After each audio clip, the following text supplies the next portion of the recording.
গল্পের শুরুতেই আমরা লিজবেথ নামের একটি ছোট্ট মেয়েকে দেখতে পারি, যেখানে লিজবেথ ও তার বোন ক্যামিলা দাবা খেলছিল। খেলায় লিজবেথ তার বোনকে হারিয়ে দেয়। একটু পরেই সেখানে একজন ভদ্রলোক আসে, তাদেরকে বলে তোমাদের বাবা তোমাদেরকে এখনই ডেকে পাঠিয়েছে। বাবার ডাক পেয়ে তারা সাথে সাথে তাদের বাবার সাথে দেখা করতে চলে যায়। সেখানে যেতেই তারা দেখে তাদের বাবা এক ধরনের সাইকো এক্সপেরিমেন্ট করছেন।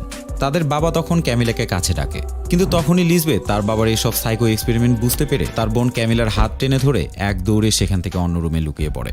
এ সময় তারা ভাবে তারা দু বোন মিলে তাদের বাড়ি থেকে পালিয়ে যাবে, কিন্তু তাদের বাড়িটি বড় একটি পাহাড়ের চূড়ায় ছিল বলে তাদেরকে সেখান থেকে নামতে গেলে একটি লিফট ব্যবহার করতে হতো। বাবার হাত থেকে বাঁচতে তখন দুই বোন মিলে সিদ্ধান্ত নেয় তারা সেই পাহাড় থেকে লাফ দেবে, কিন্তু সেই মুহূর্তেই ক্যামিলা লিজবেথের হাত ছেড়ে দেয়, এমনকি তার বাবার কাছে সে ফিরে যায়। নিজের বোনের এই ব্যবহার দেখে লিজবেথ খুবই কষ্ট পায়, আর হার না মানা পাখির মতো উঁচু পাহাড় থেকে সে লাফ দেয়। লাফ দেওয়ার পরেও লিজবেথ কোনো রকম সেবারে বারে বেঁচে যায়। সে রীতিমতো নিজের বোন আর